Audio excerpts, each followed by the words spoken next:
Doc, emergency. Halos pasigaw na tawag ng isang nurse sa dali-daling lumapit sa kanya. Bakit? Ano nangyari? May pasyente po sa labor room. Kritikal. Kailangan pong i-undergo ng cesarean section. Hindi po makontak si Doc Rivera. Kayo lang pong tanging available ngayon. Pagpasok niya, bumungad ang pamilyar na mukha ng pasyente. Maputla, pawisan, at hirap na hirap sa sakit. Si Ika. Nanlaki ang mga mata ni Leon. Parang huminto ang pag-inog ng mundo niya. Nalamig ang kanyang mga kamay. At para bang hindi siya makahinga sa bigat ng sandaling yon. Doc, ready na po ang pasyente. Sigaw ng nurse na walang kamalay-malay sa alon ng emosyon na gumugulong sa dibdib ni Leon. Mabilis niyang nilabanan ang pagkabigla. Kailangan niyang kumilos. Siya ang doktor at buhay ng ina at bata ang nakataya.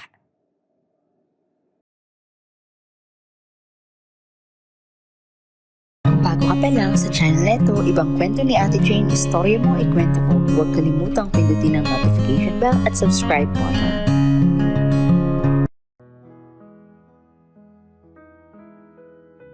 Tahimik ang buong mansyon ng mga Resendez ng umagang iyon. Sa gitna ng katahimikan, maririnig ang banayad na kaluskos ng malis at ang bahagyang pag-awit ng isang dalagang abala sa paglilinis. Si Ika, 21 taong gulang, ay isa sa mga pinakamasipag na katulong sa pamilya Resendez. Halos sa mansyon na siya lumaki kasi katulong rin ang ina niya dito. Ang kanyang ina, si Aling Dita, ay matagal nang naglilingkod sa pamilya. At ngayon nga ay kasabay na rin niyang nagtatrabaho sa mansyon. Maaga kasi nagtatrabaho si Ika para makatulong sa pamilya at sa pag-aaral ng mga kapatid niya. Habang pinupunasan niya ang mesa sa may sala, napalingon siya sa malaking orasan sa dingding. 6:00 na ng hapon. Alam niya ang anumang sandali, darating na ang anak ng may-ari ng mansyon. Si Dr. Pantaleon Resendez, ang nag-iisang tagapagmana ng pamilya at isa nga sa pinakarespetadong doktor sa bansa. Kinabahan siya, gaya ng nakagawian. Kahit ilang taon niya nang nakikita ang binata, hindi pa rin siya sanay sa presensya nito. At ilang sandali pa nga lamang, bumukas na ang malaking pintuan ng mansyon. Ang malamig na simoy ng hangin ay pumasok, kasabay ng lalaking nakasuot ng puting long sleeves at itim na slacks. Ang buhok nito ay bahagyang magulo, marahil dahil sa buong araw na duty. Ngunit kahit ganoon, para kay Ika, tila mas lalo lang nitong pinatingkad ang kakisigan ng binata. Good evening, Dr. Resendez. Bati ng mga kasambahay. Ngumiti lamang ito. Isang tipid ngunit magalang na ngiti na agad namang nagpatigil sa mundo ni Ika. Nakatago siya sa likod ng halige, dahan-dahang sumisilip, katulad ng dati para masilayan ng binata. Ang bawat galaw ni Pantaleon ay mahinahon, disente at puno ng aura ng taong sanay igalang. Ang lalim ng boses na to tuwing bumabati sa ina nitong si Doña Leticia, ang paraan ng pagtanggal nito ng relo at ang banayad na pagtawa ng binata. Lahat iyon kay Ika ay para bang pinakapaborito niyang eksenang paulit-ulit niyang pinapanood sa isip tuwing gabi bago matulog. At kahit kailan, hindi siya magsasawa roon. Anak, kumain ka muna. Ipinagluto ka ni Lita ng paborito mong sinigang. Salamat po, ma. Sagot naman ni Pantaleon. Pagod ngunit magalang ang tono. Mula sa di kalayuan, si Ika ay tahimik lang na nakatayo. Pinagmamasdan ang eksenang iyon. Gusto sana niyang lumapit, mag-alok ng tubig, magtanong kung kamusta ang trabaho nito sa ospital, pero hindi niya nagawa lalo pat naka-assign lang naman siya sa paglilinis ng mansyon. Sa kapakiramdam niya ay wala siyang karapatan na lumapit sa binata. Isa lang siyang katulong. At ang binata, isang doktor, anak ng hasyendero, tagapagmana ng lahat ng kayamanang iyon. Nilingon niya ang sarili niyang suot, lumang uniforme. May kaunting mancha sa laylayan dahil sa walang tigil na paglilinis niya kanina at bitbit ang basahan na pangiti siya ng mapait. Sa totoo lang, hindi niya rin alam kung kailan nagsimula ang lahat ng nararamdaman niyang ito para sa binatang doktor. Baka nung una niya itong tulungan magdala ng gamit papasok sa sasakyan noong siya ay 15 taong gulang pa lamang. O baka noong minsang tinanong siya nito kung ayos lang siya ng aksidenteng natapunan siya ng kape. Pero sigurado siya sa isa. Simula noon, hindi na siya nakawala at lalo lang siyang nahuhulog para dito. Habang umaakyat si Pantaleon patungo sa hagdan, sumunod ang tingin ni Ika. Hawak-hawak pa rin ang basahan na para bang iyon lang ang sandata niya laban sa katotohanang hindi siya kailanman magiging parte ng mundong ginagalawan nito. At sa sandaling iyon, tuluyan na nga nakaakyat si Leon. Napayuko siya at nagbuntong hininga ng malalim. Patuloy ang naging kagawian ni Ika. Tuwing darating si Leon galing ospital, palihim niyang tinitingnan. Sanay na siya sa ganitong ritual. Isang mabilis sa sulyap, isang tahimik na ngiti, at isang mahinang buntong hininga bago siya bumalik sa ginagawa. Para sa kanya, si Pantaleon Resendez ay parang langit. Mataas, mailap, at tanging matatanaw lamang. Samantalang siya ay lupa. Kahit pa lumaki siya sa lugar na iyon, pakiramdam niya ay may pagitan pa rin silang malaki. Isang agwat na hindi kailanman madaraig ng tadhana. Isang hapon, habang abala siya sa kusina, tinawag siya ng ina ni Leon. "Ika, iha," wika nito habang nakaupo sa veranda. "Ipaghanda mo naman si Leon ng merienda. Kanina pa yung nag-aaral sa may hardin, may tinatapos na research." Mabilis sa kumabog ang dibdib ni Ika. "Opo, ma'am," sagot niya sa bayo ko. Agad siyang naglagay ng juice at ilang perasong sandwich sa maliit na tray. Habang nag-aayos, pilit niyang pinapakalma ang sarili, ngunit hindi niya mapigilang kabahan. Ilang beses niya pang inayos ang plato kahit maayos na, at bahagyang nag-ayos ng buhok bago tuluyang nagtungo sa hardin. Doon niya nakita si Leon, nakaupo sa ilalim ng malaking puno ng akasya. May nakalatag na mga libro at laptop. Nakasalamin ito at tila ba mas lalong gumagwapo dahil sa seryosong ekspresyon habang binabasa ang isang medical journal. Maingat siyang lumapit, halos ayaw niyang gumawa ng ingay. "Sir Leon," mahinang wika niya, "magmerienda po muna kayo?" Bahagya namang nag-angat ng tingin ng binata. Salamat," tugon nito sabay ngiti. Ngiti lang iyon, pero sapat na para mapatigil si Ika. Para bang biglang nabura sa isip niya kung nasaan siya o kung ano ang ginagawa niya. Napako ang tingin niya sa mukha nito. Hindi niya namamalayang napakatagal na pala niyang nakatitig. "May kailangan ka pa ba?" tanong ni Leon, bahagyang nagtaas ang kilay. Doon lang natauhan si Ika. Wala po. Gusto ko lang po sanang itanong kung may ipapagawa pa po kayo." Ngumiti naman si Leon. Yung tipid na ngiting minsan lang niya makita. "Wala na, salamat. Pwede ka nang bumalik sa gawain mo." Yumuko siya at dali-daling tumalikod. Ngunit bago pa siya makalayo, "Ika?" tawag ng binata. Napahinto siya at marahang lumingon. "Pakikuha naman yung folder sa kwarto ko. Nasa bedside table, kulay asul." Opo, sir," sagot niya at mabilis na nagtungo sa loob.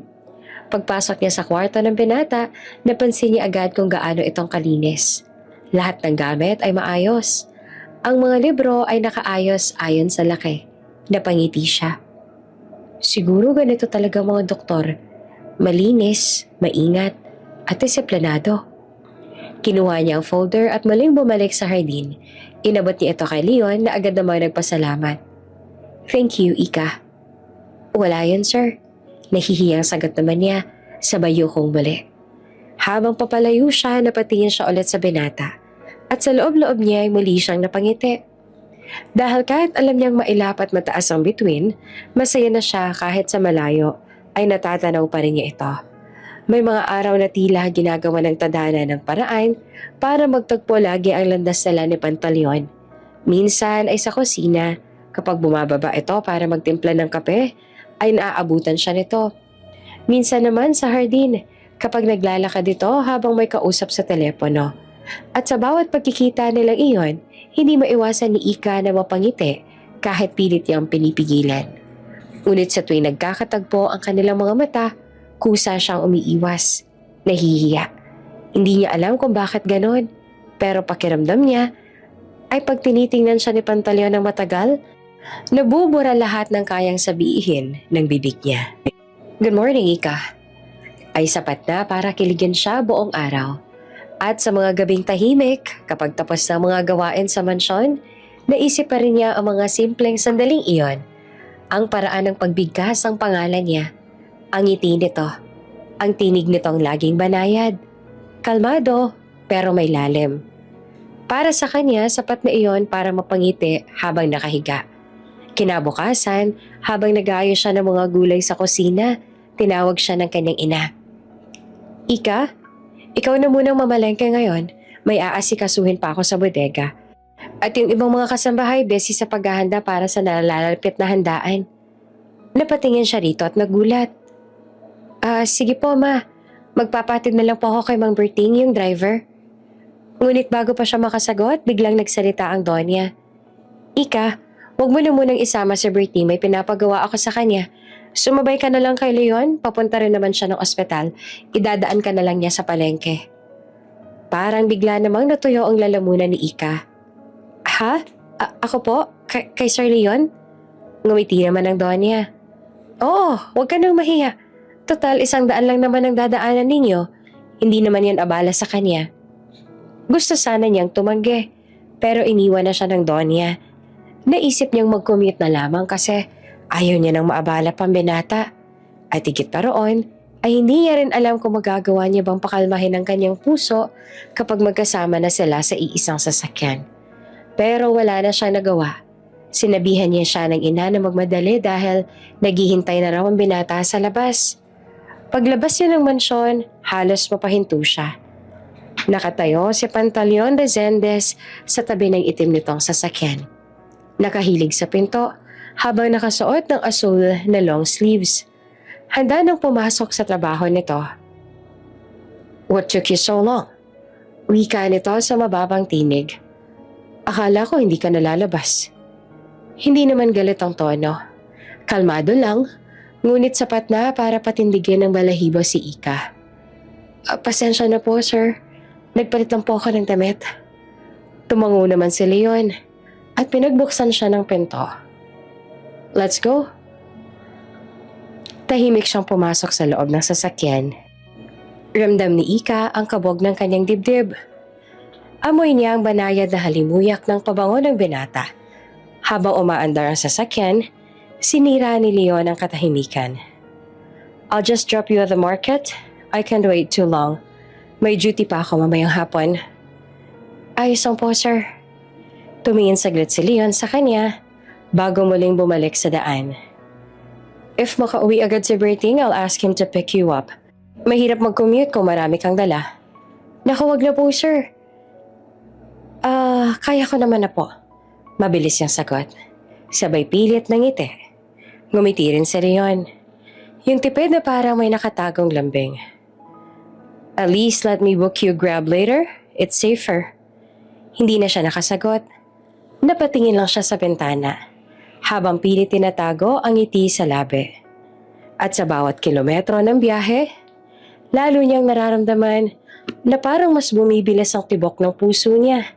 Hindi dahil sa kaba, kundi dahil sa simpleng katotohanang magkasama silang dalawa sa loob ng kotse. At kahit ilang sandali lang iyon, para kay Ika, isa na naman yung alaala na hindi niya malilimutan. Mainit at masakit na sa balat ang sikat ng araw nang matapos si Ika sa pamamalengke. Halos mapuno ng bitbit niyang bag ang gilid ng waiting shed kung saan siya nakatayo. Pawis na pawis siya, pero magaan pa rin ang pakiramdam. Siguro dahil sa tuwing maiisip niya kung sino naghatid sa kanya rito kanina, hindi niya mapigilang mapangiti. Hindi niya alam kung anong oras darating ang Grab na binok ni Leon para sa kanya. Kaya, maghihintay na lamang siya. Lumipas ang ilang oras, sumunog ang cellphone niya. Tumatawag ang kanyang ina. Ika, nasan ka na? Kanina ka pa umalis ha. Matagal ka pa ba? Malapit na po ako umuwi na eh. Inaantay ko lang po yung sasakyan na binok ni Sir Leon para sa akin. May bahid naman na pagtataka ang tinig ng kanyang ina. Sasakyan! Eh bakit pa siya nag-book ng sasakyan para sa'yo? Pwede ka namang mag-commute na lang pauwi rito. Napakamot si Ika sa batok. Eh, sinabi po kasi ni Sir na siya raw ang magbubook kaya hindi ko na rin tinanggihan. Ayoko naman na pong umalis na hindi pa dumarating yung driver na pinadala niya. Tahimik saglit sa kabilang linya bago nagsalita ulit ang ina. Ay nako, sige na. Basta mag-iingat kapag uwi anak. Opo, Nay. Love you po. Binulsa niya ang cellphone at muling tumingin sa paligid. Lumipas ang ilang minuto, pero walang grab car na dumarating. Nagsimula na siyang mag-alala. Baka naligaw? O baka na-cancel? Hanggang sa isang pamilyar na itim na sasakyan ang huminto sa tapat niya. Napakanot ang noon ni Ika. Hindi naman ito grab car. Bumukas ang pinto. At mula roon ay bumaba si Pantaleon Resendez mismo. Let me help you. Sabi nito sabay kuha ng ilan sa mga bitbit ni Ika. Napatitig lang siya dito. Hindi agad nakakibo. Sir Leon, bakit po kayo nandito? Akala ko po may duty kayo sa ospital. Nasaan po yung grab na binook ninyo? I didn't actually book one. Hindi ako nakapag-book. Alam ko nag-aantay ka, kaya bumalik na lang ako para sunduin ka. Sandaling natahimik si Ika. Bumalik ito para lang sunduin siya? Sana ko sinabi niyo po sa akin na hindi kayo nakapag-book. Hindi niyo na lang po sana kailangan bumalik. Kaya ko naman pong mag-commute pa uwi. Nahihiyang sabi niya, habang pilit na binabawi ang bitbit na bag. I don't have your number. Sagot ni Leon, nakalmado pa rin. Hindi kita matawagan o ma-text. Pero hindi po ba may number kayo ni Mama? Oh, I forgot to contact her. Sagot ng binata. Sabay ngiti. But it doesn't matter. Tulungan na kitang ipasok yung mga dala mo sa sasakyan. Hindi na siya nakapagsalita. Tahimik lang siyang sumunod. Habang si Leon naman ay marahang inilalagay ang mga bitbit niya sa likuran ng kotse. Sa loob ng sasakyan, pareho silang tahimik sa unang minuto. Hindi niya alam kung paano sisimula ng usapan, pero ayaw rin niyang manatiling tahimik. Sir Leon, mahinang sabi niya. Babalik pa ho ba kayo sa ospital? Tumango ang binata. Nakatingin pa rin sa kalsada. Yes, after I drop you home. Babalik na ako. May duty pa ako ngayong gabi at bukas pang uwi ko sa bahay. Napayo ko si Ika. Naku, pasensya na po kung naantala ako bukas sa trabaho. Dapat po pala nag-commute na lang talaga ako. Sandali lang siyang tinignan Leon bago muling binalik ang tingin sa kalsada. It's fine. I wanted to make sure you get home safely. At sa simpleng katagang iyon, parang tumigil na ang oras para kay Ika. Hindi niya alam kung bakit, pero may kung anong init na gumapang sa kanyang dibdib. Hindi dahil sa araw, kundi dahil sa tinig ng binata. Tahimik silang pareho. Ngunit, sa loob-loob ni Ika, ang puso niya ay parang may sariling tibok na ngayon. Mas mabilis, mas malakas, at hindi niya alam kung paano itong itatago. Ika! Mariing tawag ng kanyang ina nang siya'y makapasok pa lang sa kusina. Nay, bakit po? Pero halata na agad sa mukha ng kanyang ina ang inis. Anak, nasabi sa akin na bumalik pa raw si Sir Leon sa palengke para lang sunduin ka? Anak naman, abala yung tao sa trabaho. Bakit mo pinabalik? Dapat nag-commute ka na lang. Yumuko si Ika tinakabahan. Ina, hindi ko naman po ginusto yun eh. Si Sir Leon naman po talaga ang bumalik. Hindi ko nga po alam na hindi pala siya nakapag-book ng Grab. Napailing ang ina. Napabuntong hininga. Anak, sa susunod ha. Kung maaari, huwag mo nang abalahan si Sir Leon. Alam mo namang abala yun sa ospital. Sayang ang oras niya. Napatango na lamang si Ika. Bagamat ramdam niya ang bahagyang kirot ng pagkahiya. Opo, Nay, pasensya na po. At gaya ng dati, ngumiti siya para itago ang pagkailang na tila ay hindi maalis sa kanyang dibdib. Halos kalaliman na ng hating gabi, pero gising pa rin si Ika. Sa tuwing maisip niya ang sinabi ng kanyang ina, parang gusto niyang lamunin ang lupa. Narinig niyang bumukas ang main door, marahang mga yabag. Napalingon siya. Nang silipin niya, nakita niya si Pantaleon nakakauwi lang. Napahinto ito nang makita siya. "You're still awake?" Tanong ni Leon, bahagyang nakakunot ang noo. "I thought everyone's asleep." Hindi pa po ako natutulog, sir. Sinadya ko pong hintayin kayo." Muling napakunot ang noo ni Leon. "Bakit? May problema ba?" Umiling siya agad, sabay yuko. Wala naman po, sir. Gusto ko lang po sana mag-sorry tungkol kanina. Alam ko po nakakadagdag ako sa pagod ninyo. Hindi ko po akalaing babalik po kayo sa palengke."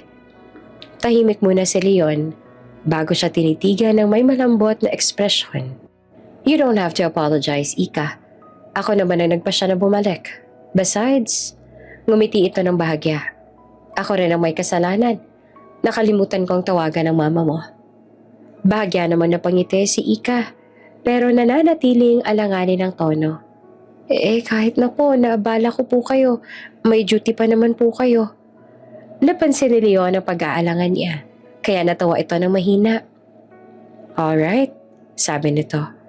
"If you really want to make it up to me, then make me some warm milk. I'm tired. Maybe they'll help me sleep." Sige po, sir. Saglit lang po." Agad siya nagtungo sa kusina. Kinuha ang gatas at tinimpla ito habang naririnig ang pag-akyat ni Leon patungo sa kwarto nito. Ilang sandali pa ay bumalik si Leon. Nakapambahay na at mukhang mas relaxed na ang mukha. "You're still here," sabi nito habang lumalapit sa kanya. "Opo," mahinahong sagot ni Ika, sabay abot ng baso. "Ito na po yung gatas ninyo, Sir Leon." Kinuha ni Leon ang baso at marahang uminom. "Thank you," sabi nito pagkatapos. "You always help me around here and I appreciate it." "Trabaho ko naman po ito, sir." At marahil nga ng gabing iyon ay mas lalo pang lumalim ang kanilang koneksyon. Ngunit hindi lang nila iyon pansin. Umaga pa lang ay abala na si Ika sa kusina. Maaga siyang nagising para magluto ng almusal para sa pamilya Resendez. Maingat niyang inayos ang lamesa. Habang pinupunasan niya ang huling plato, narinig niya ang kaluskos sa mga yapak na papasok sa kusina. Hindi niya na kailangang lingunin para malaman kung sino iyon. Ang bawat yabag, parang kabisado niya na. Si Sir Leon. Nang tuluyang pumasok ang binata, suot nito ang simpleng t-shirt at pantalon. Napahinto si Ika sa ginagawa, tsaka marahang napalunok. "Good morning," bati ni Leon sabay ngiti. Good morning po, Sir Leon." Sagot niya naman na bahagyang nag-aalangan. Kape po?" "Sure," tago ni Leon habang umupo sa mesa. "You're always up early. Hindi ka ba napupuyat sa trabaho dito sa mansyon?" Umiling si Ika habang tinitimpla ang kape. Sanay na po, sir. Tsaka gusto ko pong mauna sa lahat para hindi ako makasagabal sa mga gagawin ng iba mamaya." Napangiti naman si Leon. Pinagmamasan siya habang abala ito sa pagbuhos ng kape sa tasa. May kakaiba sa dalaga. Noon pa man, alam na ni Leon na masipag at tahimik si Ika. Pero nitong mga nakaraang araw, napapansin nitong madalas siyang tingnan ng dalaga kahit wala namang dahilan. Hindi naman alam ni Leon kung bakit. Sir, gusto niyo po ba ng sinangag o yung bagong saing po ang gusto mo?" Napatingin si Leon. Hindi siya agad nakasagot dahil abala ito sa pagtitig sa mukha ng dalaga. "Sir?" Ulit ni Ika, bahagyang nagtataka. Bahagya namang natauhan si Leon. "Ha? Hindi na. Sinangag lang, salamat." Sagot nito, sabay iwas ang tingin. Napangiti si Ika, tsaka marahang tumango. Sige po." Tahimik silang dalawa habang kumakain si Leon. Paminsan-minsan ay maririnig ang mga pagtama ng kutsara sa pinggan o ang mahinang pagbuga ng hangin sa pagitan ng mga sandali. Pero sa loob ni Leon, hindi tahimik ang lahat. Bakit parang iba na ngayon? Simula na gabing pinagtimpla ng gatas ang dalaga si Leon, napansin ni Leon na parati niya nang hinahanap ang presensya ni Ika. Kapag wala ito sa paligid, parang may kulang sa araw niya. Kapag naririnig naman niya ang boses nito, may kakaibang lambing na hindi niya maipaliwanag. Sa sumunod na mga araw, ay laging ganoon at laging nagtataka si Leon. Habang nakaupo si Leon sa terasa, sa lap nito ay ang laptop at ilang papeles para sa research na ginagawa niya. Napatingin siya sa labas. Sa di kalayuan, tanaw niya ang hardin kung saan abala si Ika. May hawak itong maliit na basket. Pumipitas sa mga bulaklak na gagamitin sa dekorasyon ng bulwagan. Ang suot itong simpleng puting damit na may apron ay lalong nagbigay ng lambing sa tanawin. Ngunit hindi iyon na nakakuha ng atensyon ni Leon, kundi ang lalaking kasama ni Ika, si Ramil, ang binatang hardinero ng pamilya. Mala-adonis din ang wangis nitong si Ramil kaya nga madalas din itong tinitilian ng ibang kasambahay sa mansyon.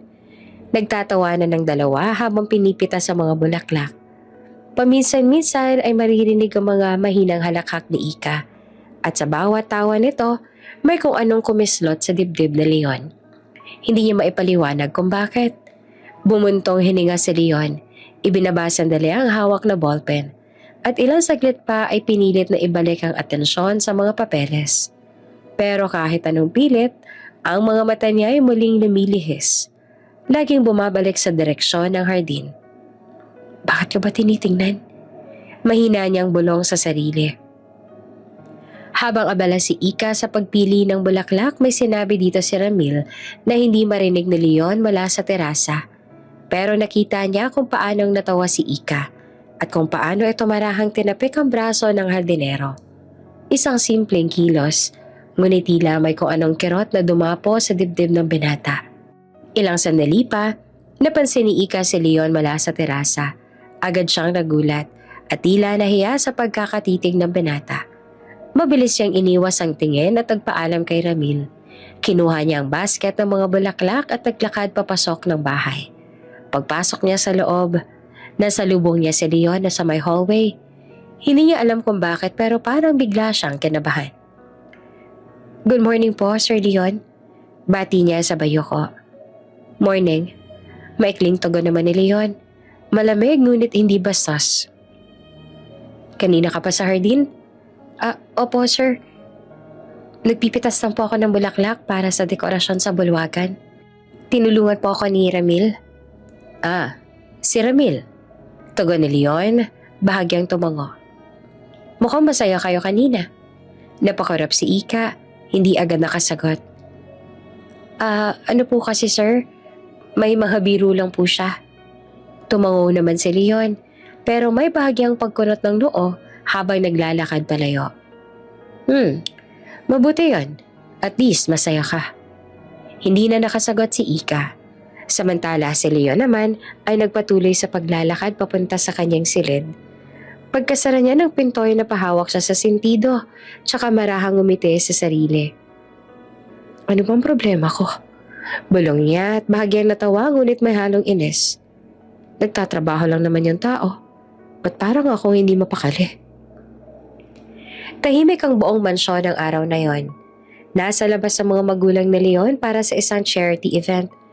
At si Leon naman ay may day off mula sa ospital. Naisip niyang manatili na lang sa bahay para makapagpahinga.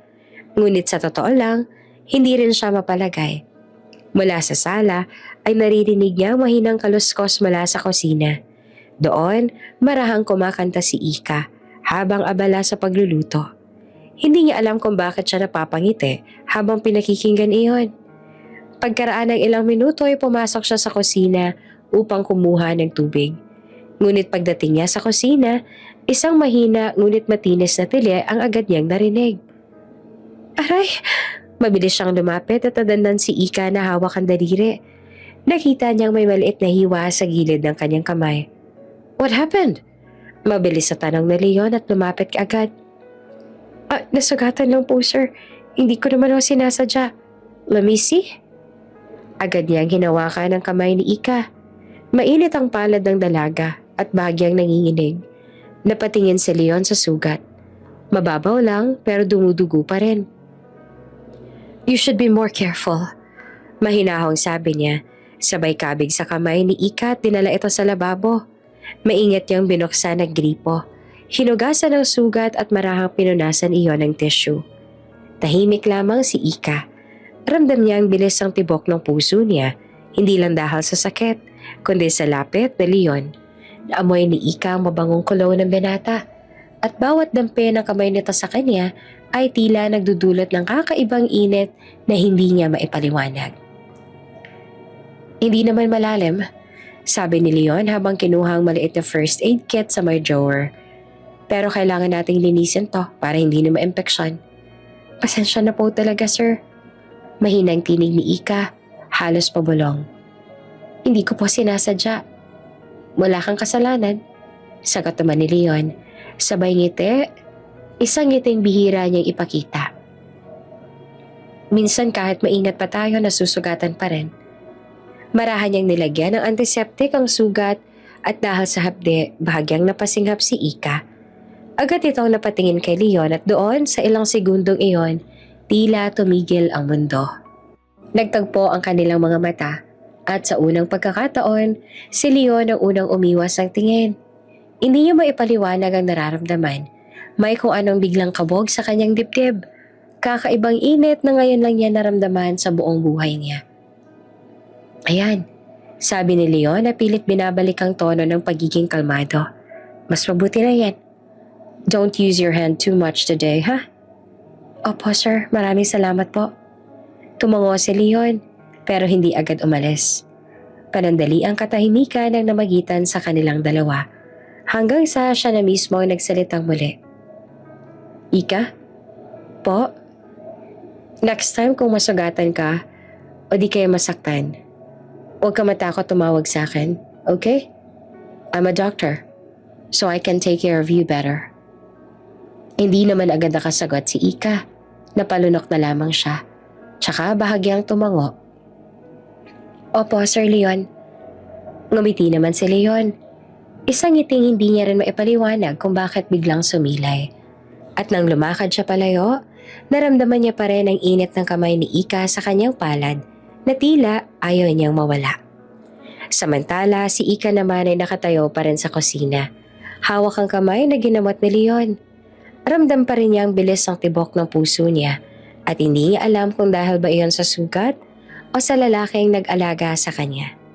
Kinabukasan, habang abala si Ika sa pagwawalis ng veranda, hindi niya maiwasang muling alalahanin ang nangyari kahapon. Ang mga kamay ni Leon na marahang humawak sa kanya, ang mga mata nitong tila nag-aalala at ang ngiti nitong hanggang ngayon ay hindi mawala sa kanyang isipan. Ngunit kasabay ng mga alaalang iyon, sumisingit din ang kaba. Ang tinig ng kanyang ina sa likod ng kanyang isip. Ika, tandaan mo, hanggat maaari, huwag kang lalapit ng sobra sa mga anak ng amo natin. Iba ang mundo nila sa atin. Napahinto siya sa pagwawalis. Napatingin sa malawak na hardin kung saan madalas siya nakikita si Leon kapag nagpapahinga o nagbabasa ng mga medical books. Muli niyang nakita ang imahe ng binata sa kanyang isipan. Seryoso, marangal, mabait, at oo, labis na labis na kaakit-akit. Pero ano nga ba siya kumpara rito? Isa lang siyang kasambahay. Isa lang sa mga taong hindi malang napapansin sa malaking pagtitipon sa mansyon. Napabuntong hininga si Ika ng dahil doon. Habang naglilinis siya ay dumating naman sa Leon. Magandang umaga. Bati nito habang dumaraan. Agad namang natigilan si Ika. Halos mahulog ang walis sa pagkabigla. Ay, good morning po, Sir Leon. Ngumiti naman si Leon. Kamusta ng kamay mo? Napatingin naman si Ika sa kanyang kamay. May maliit pa ring band-aid. Ayos na po, sir. Hindi na po masakit. Good. Mag-ingat ka palagi, ha? Opo. At gaya ng dati, umalis ito ng kalmado. Pero naiwan si Ika na tila tuliro. Habang pinagmamasdan niya ang papalayong binata, ramdam niya ang pag-init ng kanyang pisngi. Ngunit kasabay noon, muling pumasok sa isip niya ang babala ng kanyang ina. Kaya na makapasok ito sa bahay, agad siyang sinundan ng ina sa kusina. Anak, tawag nito habang nililinis ang mesa. Nakita kitang kinakausap si Sir Leon kanina. Bakit pa palagi ka lang naaabutan na may usapan kayo? Napakurap naman si Ika. Ha? Hindi naman po, ma. Nag-aalala lang po siya. Dahil nasugatan po ako sa kamay kahapon, di ba? Tumikim ang kanyang ina, napailing. Ika, hindi mo kailangang ipaliwanag sa akin. Pero sana, alam mo kung saan ka dapat tumayo. Mabait si Sir Leon, oo. Pero anak pa rin siya ng amo natin.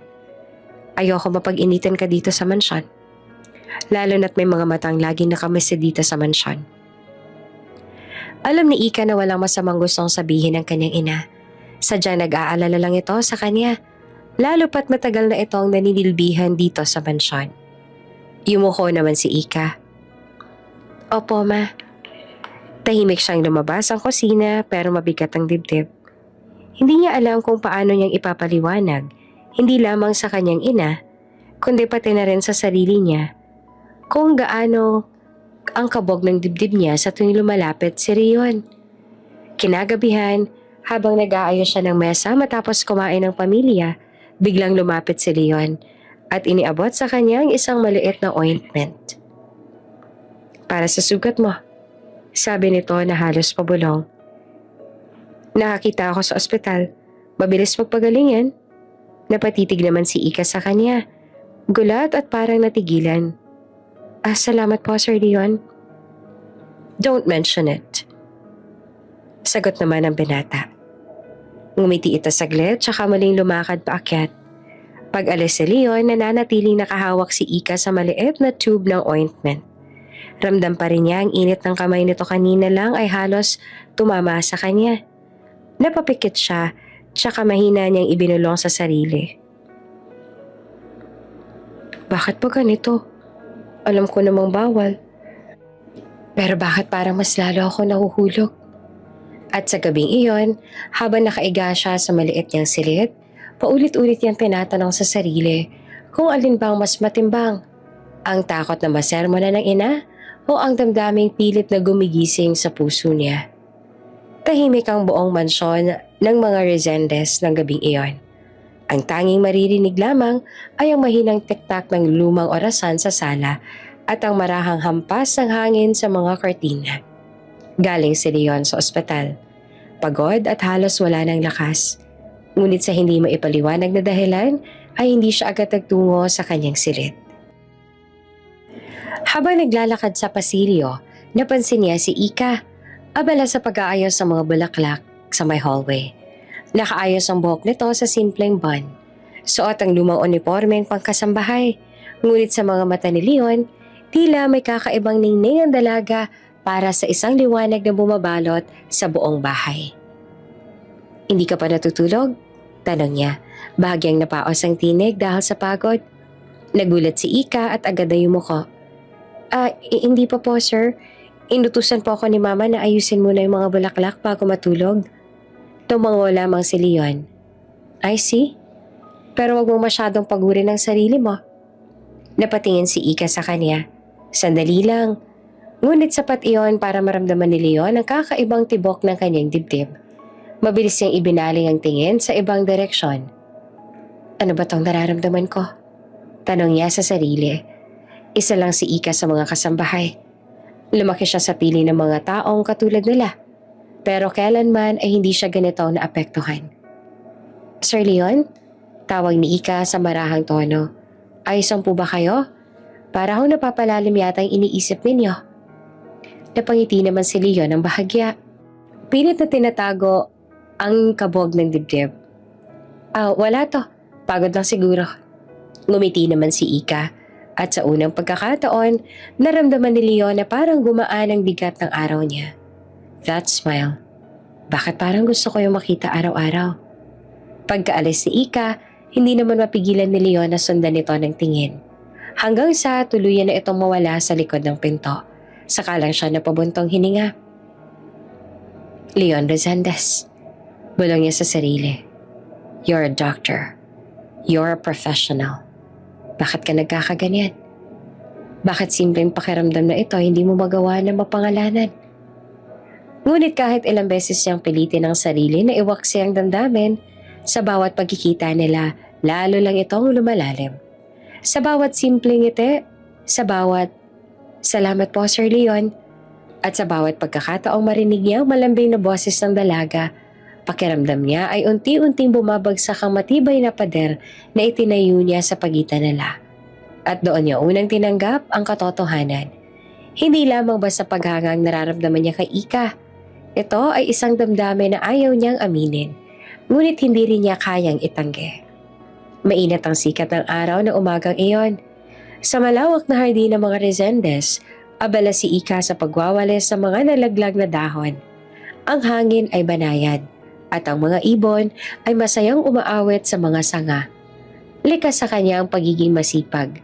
Kahit anong pagod, may ngiti pa rin sa labi niya habang ginagawa ang kanyang tungkulin. Ngunit sa bawat sandaling iyon, hindi niya alam na may mga matang lihim na nakamasid sa kanya mula sa balkonahe sa taas. Si Leon, hawak ang tasa ng kape, ay tila nahulog na sa isang sandaling hindi niya kayang ipaliwanag. Dati ang mga ganitong tanawin ay wala lang sa kanya. Isang kasambahay na nagtatrabaho, isang normal na umaga sa kanilang tahanan. Pero ngayon iba na. Parang may kung anong bagay kay Ika na hindi niya maiwasang mapansin. Ang paraan ng pagkilos nito, ang pagkalma ng mukha tuwing nakatingala sa langit, at ang mahinhingiti tuwing may dumarating na hangin.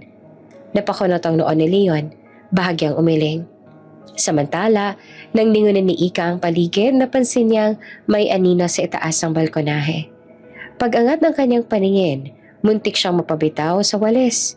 Si Sir Leon ay nakatingin sa kanya.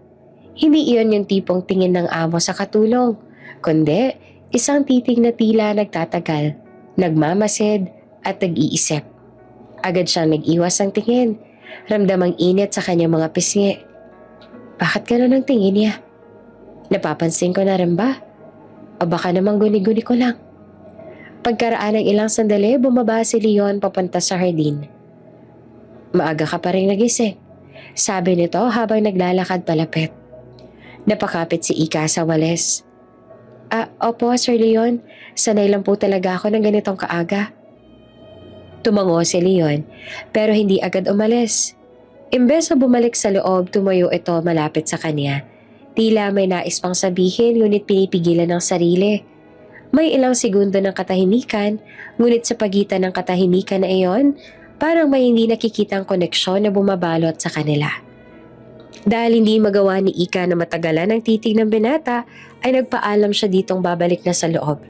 Naiwan si Leon na nakatingin sa papalayong dalaga. Maagang umalis ang karamihan sa mga tauhan ng mansyon upang mamalengke, kaya't halos si Ika lamang naiwan sa loob. Abala siya sa pag-aayos ng mga kortina sa itaas sa bahagi ng hagdanan. Marahang tinutupi ang tela habang umaawit ng mahina. Ang araw ay bahagyang sumisilip sa malalaking bintana at ang hangin ay banayad na dumadaloy sa paligid. Sa ibaba naman ng hagdanan, kararating lang ni Leon galing ospital. Nakasuot pa ito ng puting polo, ngunit imbes na dumiretso sa kanyang silid, napatingala siya nang marinig ang mahinhing tinig ni Ika na kumakanta. Ngumiti siya ng bahagya. Hindi niya alam kung bakit. Pero tuwing naririnig niya ang boses ng dalaga, parang gumagaan ang lahat ng bigat na dala niya sa trabaho. Habang iniaabot ni Ika ang kamay upang ayusin ang kabilang dulo ng kortina, hindi nito napansin na medyo maluwag pa lang pinagtutungtungan niyang baitang. Isang maling hakbang at bago pa siya makasigaw, nadulas na siya pababa. Mabilis sa umangat ang tingin ni Leon. Sa isang iglap, tumakbo ito paakyat sa gitna ng hagdan at sinalubong ang bumabagsak na katawan ni Ika. Mabilis, mahigpit, at eksaktong nasalo niya ito bago pa tumama sa sahig. Pareho silang napahinto. Nagmagmulat ng mata si Ika, ang unang makita niya ay ang mukha ni Leon. Napakalapit. Halos ilang pulgada na lang ang pagitan. Ramdam niya ang mabilis sa tibok ng puso nito, pati na ang mainit na hininga na dumadampi sa kanyang pisngi. Are you okay? Mahina ngunit may halong pag-aalala na tanong ni Leon. Hindi naman agad nakasagot si Ika. Parang may natuyo sa kanyang lalamunan. Opo, pasensya na po. Sir Leon, hindi ko po napansin. It's okay. Ang mahalaga hindi ka nasaktan. Mahina niyang sabi habang bahagyang inaayos ang pagkakahawak dito. Naramdaman ni Ika ang lakas ng bisig nito habang inaalalayan siyang tumayo. Ngunit bago pa siya tuluyang makawala, napatingin siyang muli kay Leon. At doon niya nakita ang hindi niya inaasahan, ang pag-aalala sa mga mata nito. At higit pa roon, isang uri ng pagtingin na parang hindi na dapat niya basahin. Nag-iwas siya ng tingin at mabilis na kumilos at umayos ang sarili. "Salamat po, Sir Leon." Mahina niyang sabi. Pilit na kalmado ang tinig kahit kumakabog ang dibdib. Ngumiti naman si Leon, bagyang napakamot sa batok. "Wala yon. Next time mag-ingat ka. Ayoko may nasasaktan dito sa bahay." Ngunit sa loob na Leon ang sabihin niya mga katagang yon, alam niya sa sarili niyang hindi lang yon ang dahilan. Ayaw niyang masaktan si Ika. Hindi dahil kasambahay ito, kundi dahil sa kung anong nararamdaman niyang hindi niya na kayang itanggi. Pagkaalis si Leon, napahawak si Ika sa dibdib niya. Pilit na pinapakalma ang puso. "Bakit ganon? Bakit parang gusto kong maramdaman ulit yung mga bisig niya?" At habang naglalakad palayo si Leon, napahinto siya sandali at napatingala sa hagdan. "Anong ginagawa mo, Leon? She's not just anyone. She's Ika." Ngunit kahit anong iwas sila sa nararamdaman, sa sandaling iyon malinaw sa kanilang dalawa. May kung anong unti-unting nabubuo at pareho nilang hindi alam kung paano itong tatapusin. Mula nang mangyaring aksidente sa hagdan, tila nagbago na ang ihip ng hangin sa loob ng mansyon ng mga Resendes. Hindi na muling naging normal ang araw ni Ika at Leon. Bagaman pareho silang tahimik, kapwa nilang naramdaman ang bigat ng mga tingin na madalas silang iniiwasan.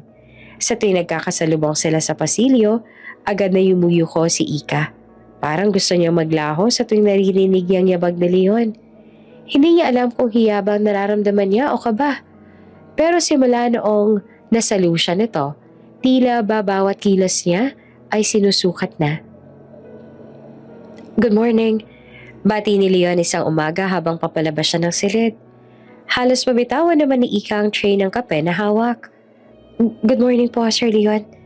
Bahagya siyang umiti. Ngunit agad ding umiwas ang tingin nang magtama ang kanilang mga mata. Para bang sa isang kisap mata, muling bumalik sa kanyang isipan ang sandaling nasa mga bisig siya nito, ang init ng palad nito sa kanyang bewang, ang lakas ng pintig ng dibdib nito na tila umaalingaw-ngaw pa rin sa kanyang pandinig. Samantalang si Leon naman, bagaman sanay sa pagiging kalmado at profesional, ay hindi maikakaila na nagiging mailap ang kanyang tingin sa tuwing nariyan si Ika. Minsan, habang nasa hapagkainan, mapapansin niyang abala lang ito nag-aayos ng mga plato at pilit na iniiwas ang tingin sa kanya. Ngunit bago pa siya muling tumingin sa pinggan, maririnig niya ang mahinang paghinga ng dalaga at hindi niya naman maiwasang mapangiti ng bahagya. "She's different." Tahimik niyang nasasabi sa sarili. At lalo ako naguguluhan kung bakit ako naaapektuhan sa mga simpleng kilos niya. Isang hapon, habang nagbubuhos ng tsaa si Ika sa veranda, kung saan naman nagbabasa si Leon ng mga papeles, hindi sinasadyang nagtagpong muli ang kanilang mga mata. Wala namang malalim na sinabi, ngunit sa loob ng ilang segundo, tila huminto ang oras. Parehong walang imik.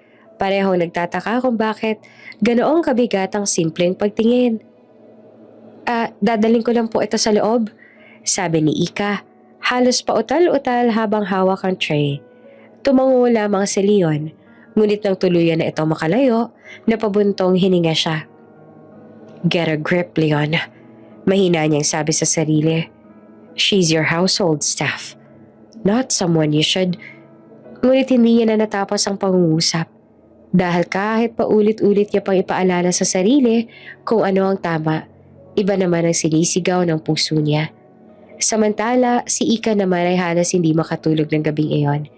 Paulit-ulit niyang iniisip kung bakit parang bawat kilos si Leon ay may kakaibang dating na hindi niya maipaliwanag. Hindi man nila sabihin ng hayagan, pareho silang nakaramdam ng hindi mapigilang paglapit sa isa't isa. Kahit alam nilang dapat ay may pagitan silang malinaw. Ngunit sa mga gabing tahimik sa pagitan ng paghinga at pag-iwas, pareho nilang alam. Hindi na ganoong kadaling itanggi ang pag-igting ng damdamin. Maaga pa lang ay abala na sa kusina si Ika.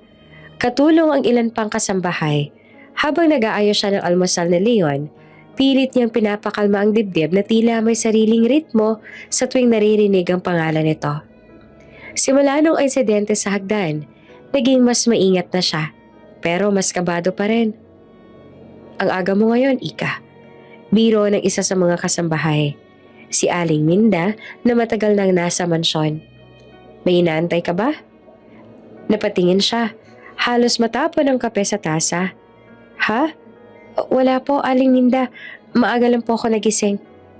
Ngunit bago pa man siya makasagot ng maayos, bumukas ang pinto ng kusina, tumambad si Leon. Suot ang simpleng polo at may dalang folder.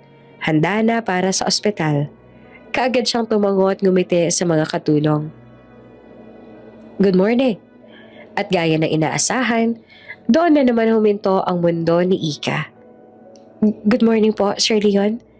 Halos sabay nilang sagot, ngunit kakaiba ang tono ni Ika. Parang nahuli sa sariling hinga. Tumama ang tingin ni Leon sa kanya at saglit na ngumiti ito. Isang ngiti na parang siya lang ang nakatanggap. Tahimik na nag-obserba si Aling Minda sa kanilang dalawa. Ang paraan ng pag-iwas ni Ika sa tingin at ekspresyon ni Leon at ang tila alon ng kaba sa pagitan nila. Pagkaalis si Leon, lumapit agad si Aling Minda sa kanya. Ika. Po. Tingin ko dapat mong mag-ingat. Napatigil siya sa paghawak ng plato. Po, bakit naman ho? Hindi naman sa pinapangunahan kita ha? Ani ng matanda, bahagyang nagbaba ng boses. Pero nakikita ko kung paano kanyang tinitingnan at kung paano ka rin umiwas. Alam kong mabuting bata ka, Ika. Pero baka hindi lahat ng tao ay makaintindi kapag napagkamalan ka. Natigilan si Ika. Parang tumigil ang hangin sa paligid nila. Hindi po ganun yun, Aling Minda. Mabilis siyang tangke. Hindi po ako ganun. Si Sir Leon po, mabait lang po talaga. Ngumiti naman si Aling Minda, ngunit may bigat sa kanyang tinig. Minsan, Ika, kahit walang masamang intensyon, nagkakaroon ng chismis pag may nakapansin. Tandaan mo, anak ng amo mo yan. At doon naramdaman ni Ika ang malamig na kaba sa kanyang dibdib. Kahit wala pa man silang ginagawang mali, parang unti-unti nang sumisikip ang pagitan ng tama at bawal. Nang gabing iyon, habang inaayos yung mga kortina sa sala, narinig niya ang mahinang yabag na Leon sa hagdan. Napalingon siya at muli nagtama ang kanilang mga mata. Walang salita, walang galaw. Ngunit pareho silang nakaramdam ng parehong tanong. Hanggang saan nila kayang itago ang nararamdaman, lalo na kung nagsisimula ng mapansin ng iba. Simula ng araw na yon, tila may nagbago kay Leon. Kung dati ay palagi ito ang unang bumabati kay Ika tuwing umaga, ngayon ay isang tipid na tanguna lamang. Kung dati nagkukwento ito kahit tungkol sa mga simpleng bagay sa trabaho, ngayon ay tahimik lang at tila laging nagmamadali paalis. Hindi man sabihin ni Ika, ramdam niya ang lamat sa pagitan nila.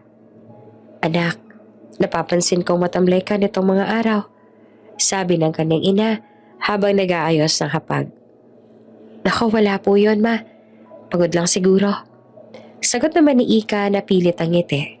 Ngunit sa loob niya, hindi pagod ang dahilan. Hindi niya maiwasang isipin kung siya ba ang may kasalanan. Baka nga mali na masyado siyang naging komportable kay Leon. Baka nga totoo ang sinabi ng mga kasambahay na hindi sila dapat nakikitang malapit sa anak ng amo. Sa kabilang banda, si Leon naman ay hirap na hirap ding itago ang nararamdaman. Sa tuwing makikita si Ika, lalo na kapag ito'y nakangiti o tahimik na nag-aasikaso ng gawaing bahay, may kakaibang init na dumadaloy sa kanya. Pero kasabay nito, ang alinlangan dahil alam na Leon na hindi komportable ang dalaga sa lahat ng ito. Napansin niya iyon base sa kilos at sa ekspresyon nito, kaya pinili niyang lumayo. Lumipas ang mga araw at tila nabalot ng ingay at pagkaligaga ang buong Resendes Mansion. Lahat ng tao ay abala. May nag-aayos sa mga bulaklak, may naglilinis sa mga chandelier at may mga kasambahay namang paulit-ulit na nagpapolish ng mga mesa at sahig para siguraduhin makintab ang lahat sa nalalapit na selebrasyon. Ang malaking okasyon ay ang anibersaryo ng kasal ni na Senyor at Senyora Resendez. At ayon sa mga bulong-bulungan ng mga kasambahay, puro kilalang tao raw sa lipunan ang dadalo. Mga politiko, negosyante, mga kaibigan sa ibang bansa. Lahat ay inaasahang naroon. Isa si Ika sa mga pinakaabala. Halos araw-araw abala siya sa pagtulong sa dekorasyon sa hardin. Sa sobrang dami ng trabaho, halos wala na nga siyang panahon para mag-isip tungkol kay Leon. Ang binatang ilang linggo na rin tila lumalayo sa kanya. Anak, bilisan mo. Yung mga bulaklak kailangan daw maayos sa mamaya. Tawag ng kanyang ina mula sa kusina. Opo, ma. Sagot naman ni Ika habang pinupunasan ng mesa sa may veranda. Habang abala siya, napaisip siya sandali. Siguro nga, mas mabuti na to. Bulong niya sa isip. Kung abala ko, hindi ko na siya maiisip. Hindi ko na mararamdaman yung bigat sa dibdib kapag naaalala kong iniiwasan niya ako. Bago pa man siya tuluyang lumuni ng mga alaala, mabilis niyang ibinalik ang atensyon sa gawain. Inayos niya ang mga plato, inayos ang mga dekorasyon, at kahit pagod na, hindi siya tumigil. Para bang ang bawat kilos niya ay paraan para takpan ang iniindang sakit sa puso. Sa kabilang dako naman, si Leon naman ay abala rin sa paghahanda. Bilang anak ng mag-asawang Resendez, siya ang isa sa pinaka-inaasahang tumulong sa pagpapatakbo ng programa. Ngunit sa tuwing mapapadaan siya sa paligid at makikita si Ika, tahimik, masipag at may bahid ng pagod sa muka, hindi niya maiwasang mapatingin. Mas mabuti na to, sabi rin niya sa sarili. Abala siya, abala rin ako. Walang pagkakataon para. Ngunit bago pa niya matapos ang iniisip, napalingon siyang muli kay Ika. At gaya ng dati, may kakaibang kirot sa kanyang dibdib. At sa gitna ng mga abala, mga tawanan at mga ingay ng paghahanda, parehong tahimik na nagtatago ang damdamin sina Ika at Leon. Hindi man nila namamalayan, bawat paglayo at bawat paglimot ay unti-unti ring nagiging dahilan para muling tumibok ang mga pusong pilit na lumalayo. Dumating na ang araw ng engranding kasiyahan sa Resendez Mansion. Mula sa malayo pa lang, animoy palasyo ang dating ng bahay na puno ng kumikislap na ilaw. Mga mamahaling sasakyang nakaparada sa harapan at mga bisitang nakadamit ng formal at elegante. Sa bawat pagpasok ng kilalang panauhin, umaalingaw-ngaw ang masiglang musika at mga tawanan ng mga bisitang galing sa iba't ibang panig ng lungsod. Si Ika sa kabilang banda ay tahimik lamang sa gilid. May hawak na tray ng mga wine glass. Nakasuot siya ng simpleng uniforme ng kasambahay. Malinis ngunit hindi kasing kintab o marangya ng mga damit ng mga bisitang babae. Habang pinagmamasan niya ang paligid, unti-unting sumisikip ang dibdib niya, hindi dahil sa dami ng tao, kundi dahil sa malinaw na pagkakaiba ng mundo nila. Ito ang mundo niya. Bulong niya sa sarili habang pinagmamasan sa Leon. Nakatayo ito sa tabi ng ama. Maayos ang postura. Nakasuot ng itim na tuxedo at may ngiting magalang habang kinakamayan ng mga bisita. Sa bawat tawa nito, sa bawat sulyap, para bang lalo lumalayo si Leon sa abot ng kanyang mga kamay. Hindi niya maiwasang mapansin ang mga babaeng lumalapit dito. Mga babaeng halatang mayayaman. May mga hikaw na mamahalin at may ngiting puno ng kumpiyansa. Isa-isa silang lumalapit kay Leon, nakikipag-usap, humahaplos sa braso nito at nagtatawanan pa sa biro niya. At doon niya naramdaman ang kirot. Kitang-kita niya kung gaano silang kabagay kay Leon. Pare-pareho silang maganda, edukado at kabilang sa parehong mundo. Habang siya, naroon lang sa gilid, hawak ang tray na parang biglang bumigat. Pilit niyang inilihis ang tingin ngunit parang ayaw niyang payagan ng mga mata niya. Sa hindi inaasahan, napatingin din si Leon sa kanya at doon nagtagpo ang kanilang mga mata. Isang sandali lang yon, ngunit parang huminto ang lahat ng ingay sa paligid. Nakikita ni Leon ang lungkot sa mga mata ni Ika, isang lungkot na hindi nito maipaliwanag. Pero ramdam niya at si Ika naman, hindi alam kung bakit sa kabila ng lahat. Hinahanap pa rin niya ang titig na iyon. Bago pa man siya tuluyang lamunin ng damdamin, may biglang tumawag sa kanya. Ika, halika dito. Kailangan na magsiserve ng wine. Tawag ng isa sa mga kasambahay. Natauhan siya. Agad niyang iniwas ang tingin at kinuha ang bote ng wine at magbilis na naglakad palayo. At sa bawat hakbang niya, ramdam ni Leon ang unti-unting paglayo niya. Hindi man siya makakilos o makasunod, alam niyang may kung anong bagay na tuluyang nasira sa pagitan nila sa gabing iyon. Isang damdamin na pareho nilang tinatago, ngunit unti-unti nang naglalaho sa ilalim ng mga ilaw at ingay ng marangyang mundo. Lalong uminit ang kasiyahan sa Resendez Mansion habang tumatagal ang gabi. Ang musika ay mas lumalakas. Ang tawanan ng mga bisita ay nagiging mas magulo. At ang mga bote ng alak ay hindi na mabilang kung ilan na ang nabuksan. Si Ika, kahit pagod na, ay patuloy pa rin nakangiti habang naglilingkod. Hindi niya rin alam kung ilang beses na siyang inalok ng mga bisitang halatang lasing na rin. Isang tagay lang, iha, sabi ng isa, habang ang iba naman ay nagtatawanan at naghihiyawan. Ayaw sana niyang uminom, pero dahil ayaw rin niyang magmukhang bastos, napilitan siyang sumimsim. Isa, dalawa, hanggang sa naramdaman niyang umiinit na ang kanyang pisngi. Hindi naman siya ganap na lasing, ngunit sapat na iyon para mamula. Lumalim pa ang gabi, unti-unti nang nagkakagulo ang mga bisita. Ang ilan ay nagsayawan na, ang iba naman na nagkukwentuhan na sa mga sulok ng malawak na bulwagan. Sa gitna ng ingay, nagpa siya si Ika na magpahinga sandali. Dala ang tray na walang laman. Tumalikod siya at naglakad sa madilim na bahagi ng hallway at ang tanging tunog ay ang mahinang kaluskos ng kanyang mga paa sa marmol na sahig. Ngunit bago pa siya makarating sa dulo, bigla siyang may naramdamang kamay na humila sa kanya. Napasinghap siya at muntik na siyang mapasigaw, pero agad siyang naipasok sa isang silid. Pagpihit niya ay gulat na gulat siya. Leon, may hinang sabi niya. Habang pinipilit pang ayusin ang sarili, nakatayo sa harap ng binata. Halatang lasing, magulo ang buhok, ngunit matalim ang titig. Ika, mahina niyang sabi. Ngunit mabigat ang boses nito, tila puno ng damdamin na matagal nang pinipigilan. Bakit? Anong ginagawa mo rito? Tanong niya at halatang kinakabahan. Ngunit bago pa siya makapagpatuloy, isang hakbang lang ni Leon ang pagitan nila at biglang naglapat ang kanilang mga labi. Isang halik na puno ng pagkalito, pananabik at damdaming matagal nang ikinukuble. Napapikit si Ika. Hindi niya alam kung itutulak ba ito o tatanggapin. Ang mundo sa labas ng silid ay tila wala ng musika. Ang tawanan, lahat ay lumabo. Tanging init ng sandaling iyon ang natira. Pagkaraan ng ilang saglit, humiwalay si Leon. Parehong hingal at gulat ang nasa kanilang mga mukha. Ika, I'm sorry. Bulong ni Leon na halos pabulong. Hindi agad siya makasagot. Nakatingin lang siya rito, litong-lito.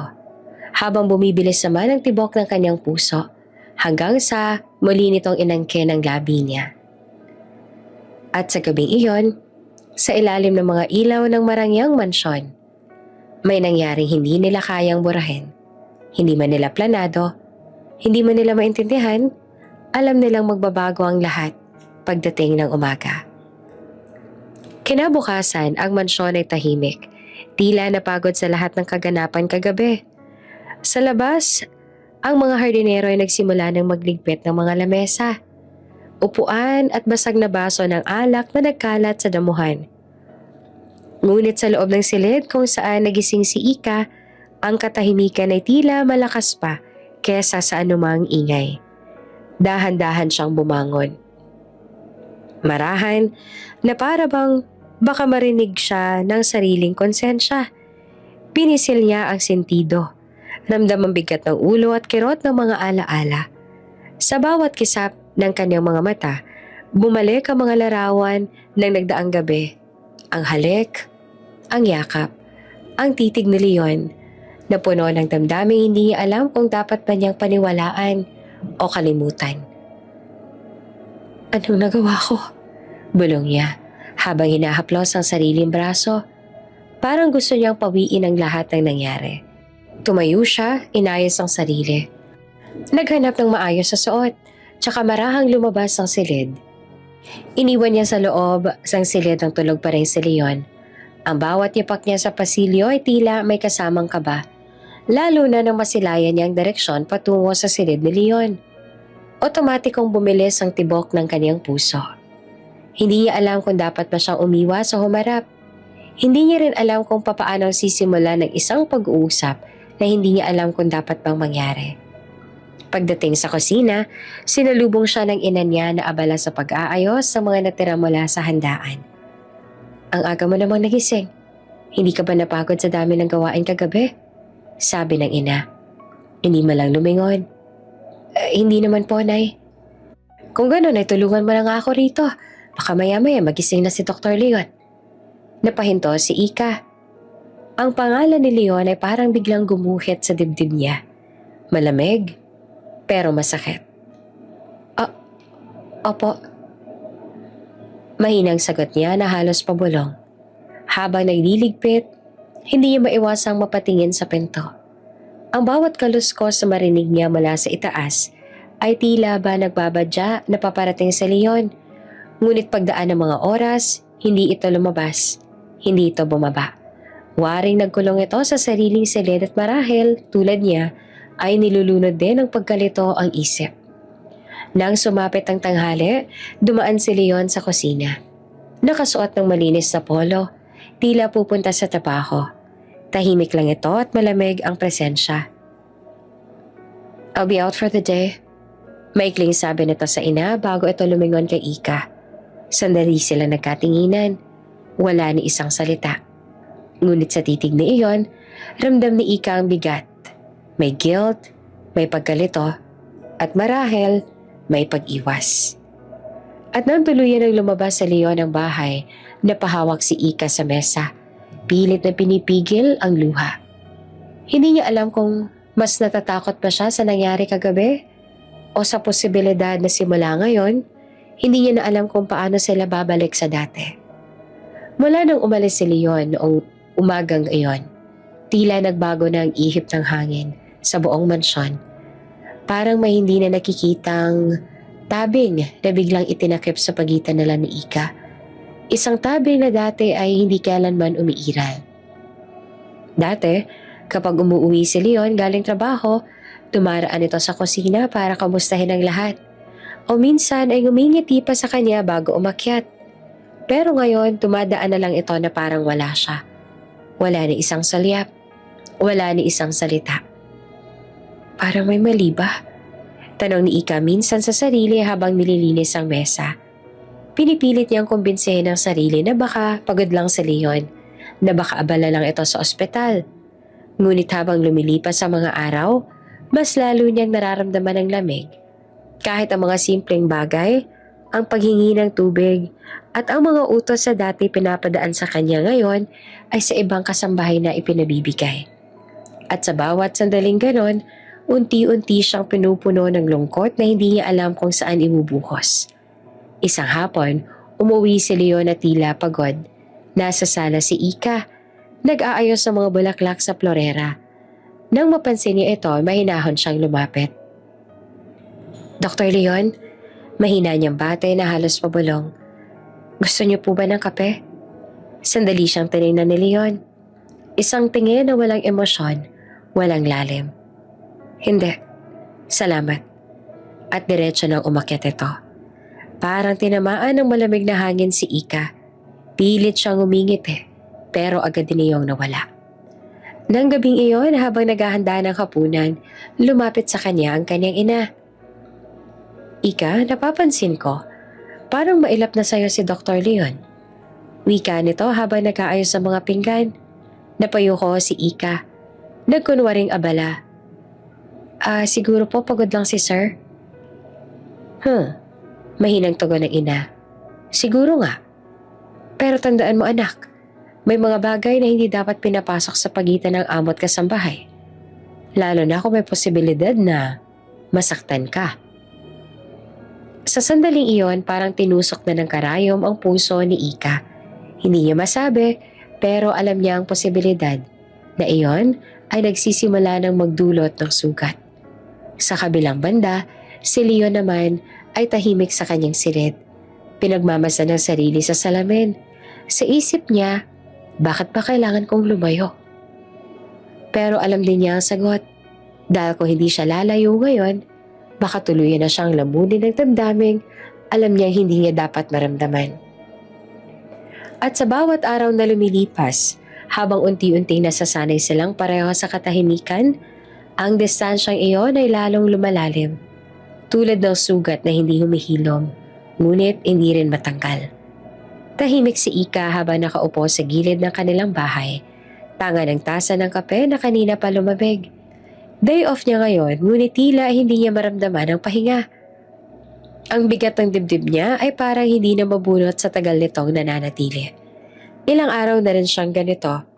Matamlay, tulala, at madalas ay nagkukulong sa kwarto kapag tapos na ang trabaho.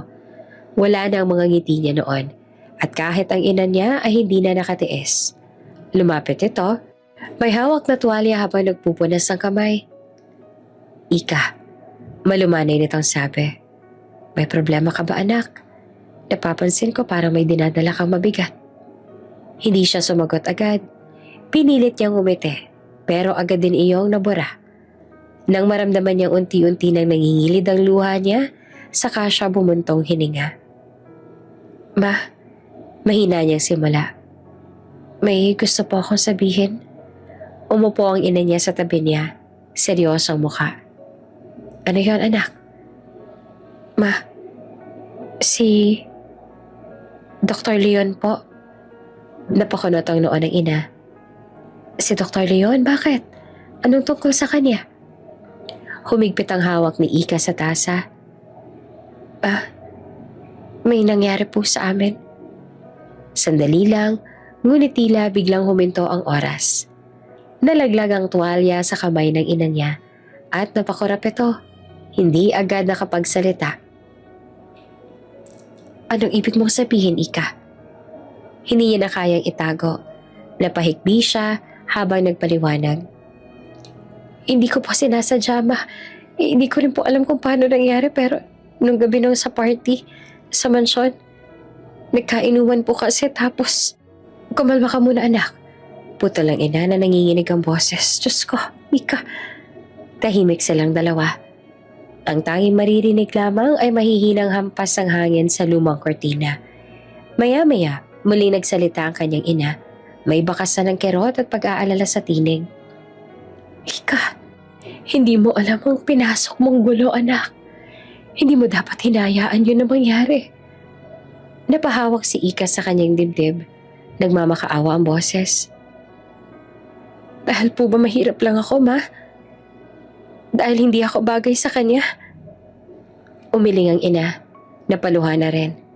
Hindi, anak. Hindi hadlang ang kahirapan sa pagmamahalan pero ang sinasabi ko, wala namang nararamdaman si Dr. Leon para sa'yo at ikit sa lahat, hindi dapat nangyari yun. Dahil matagal na ako nag-aalala para sa'yo. Dahil alam kong darating ang araw na magkakagusto ka sa anak ng ating amo at sa huli ikaw lang ang masasaktan. At dumating na nga kinatatakutan ko. Mas higit pa pala rito roon. Nabitin ang boses nito. Tila nag-aalangan sa sasabihin. Dahil ano po? Tanong ni Ika na nanginginig. Dahil si Leon ay nakataktang ikasal. Parang binuhusan ng malamig na tubig si Ika. Nanlaki ang kanyang mga mata. Hindi siya makapaniwala sa narinig. Ano po? Ikakasal? Kanino po? Sa anak ng isa sa mga business partners sa mga Resendes. Paliwanag ng ina. Mabigat ang tinig. Matagal nang pinag-usapan niyo ng pamilya nila. Isa iyong arranged marriage para palakasin ang koneksyon ng mga negosyo nila. Hindi nakakilo si Ika. Sa loob ng ilang segundo, parang nawalan siya ng pandinig. Lahat ng naririnig niya ay malabo. tanging pintig ng puso niya lang ang malinaw. Mabigat, masakit, parang sinusunog ang loob niya.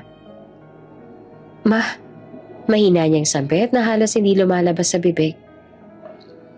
Ibig sabihin kahit kailan, wala po talagang puwang para sa akin si Leon.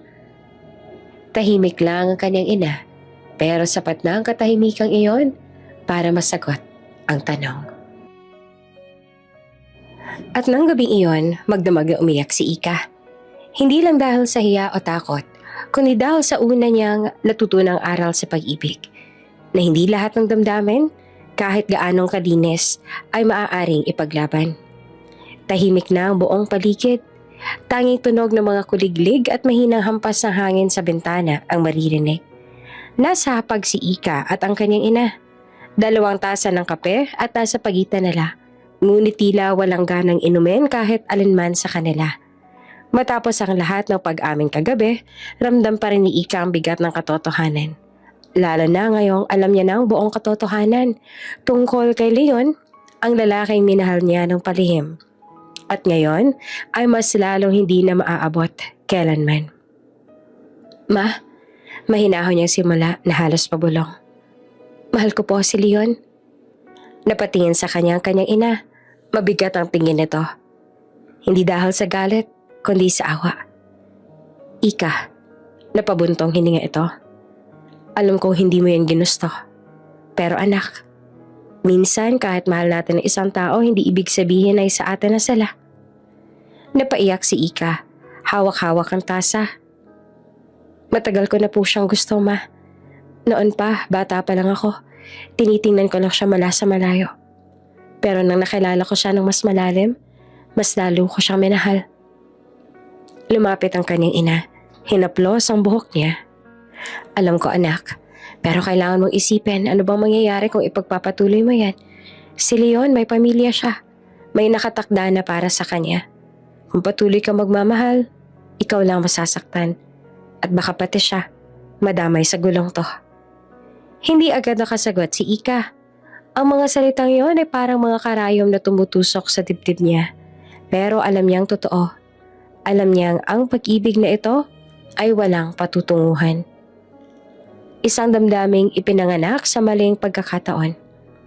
Ma, mahina niyang sabi. Paano ko po aalisin yung nararamdaman ko? Hindi ko naman po sinadya. Hindi ko alam kung paano. Ngumiti ng malungkot ang kanyang ina. Walang madali riyan anak. Pero kung gusto mo makalimot, minsan, ang tanging paraan lang ay ang paglayo. Napahinto si Ika.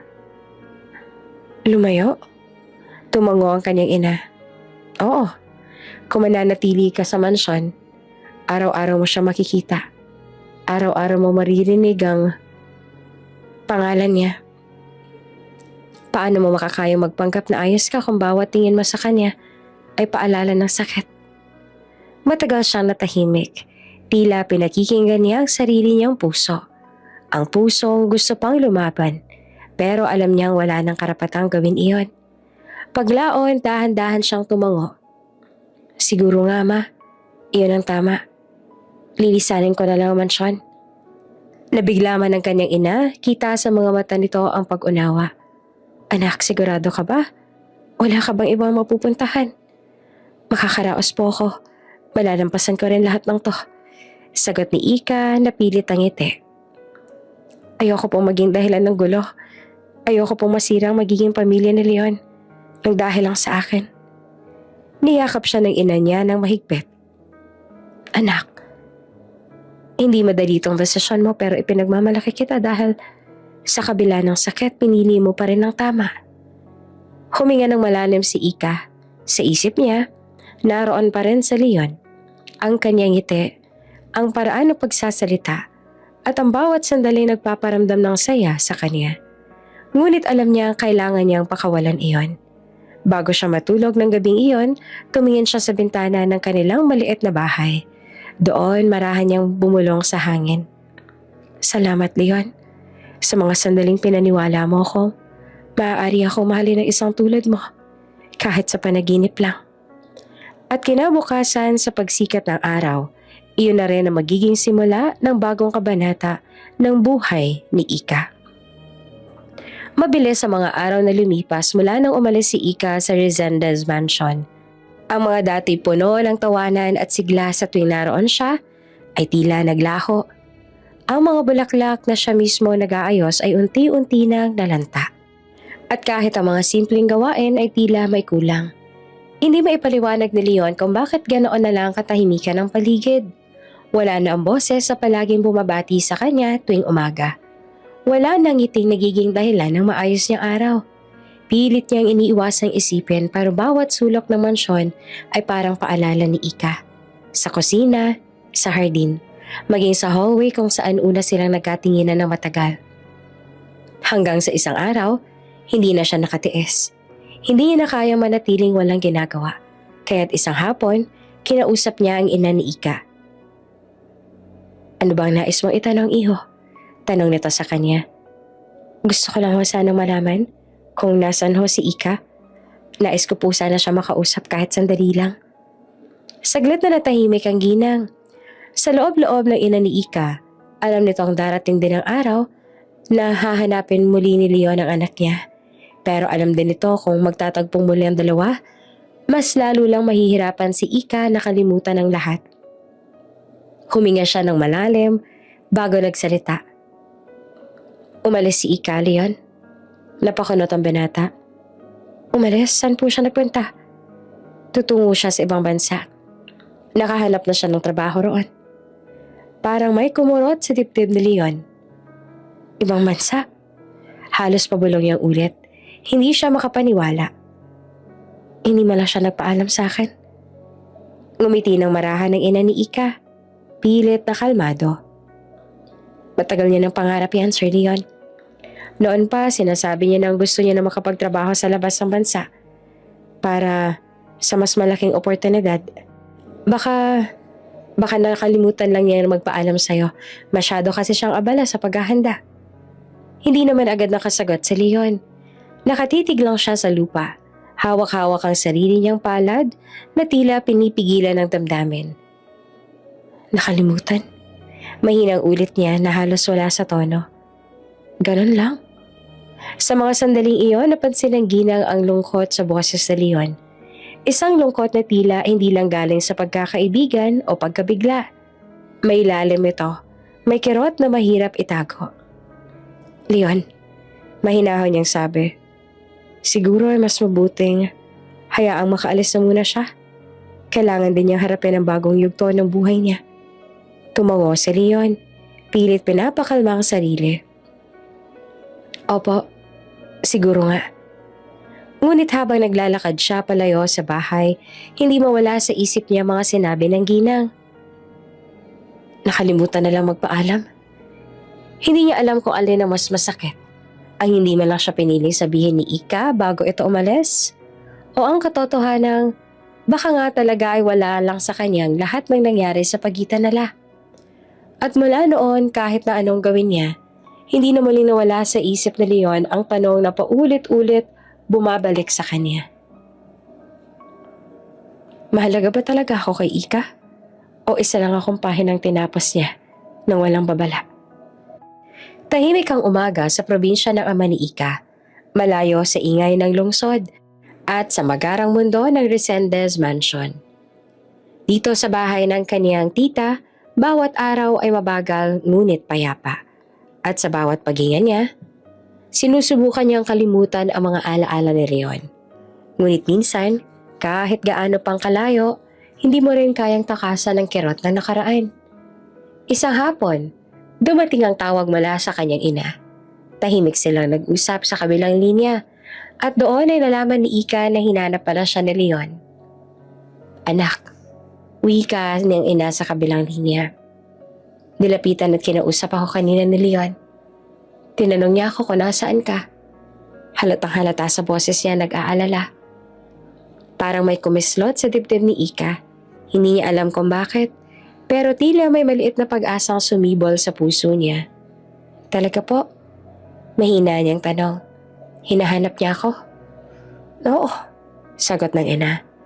Pero sinabi ko sa kanya na nang ibang bansa ka na. Wala akong choice, anak.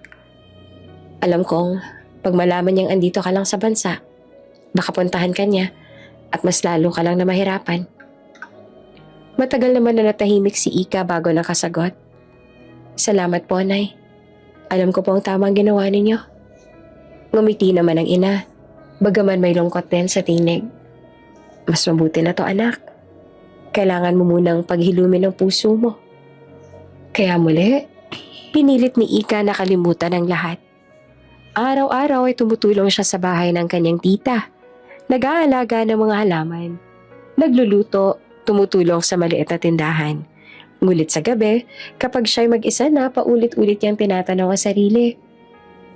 Kung talaga bang wala na akong halaga kay Leon, bakit niyo pa ako hinahanap? Lumipas ang mga linggo, naging buwan, hanggang sa isang araw napansin ni Ika na tila may kakaiba sa kanyang katawan. Madalas siyang mahilo, madali siyang mapagod, at may mga pagkakataong bigla na lang siyang nagsusuka.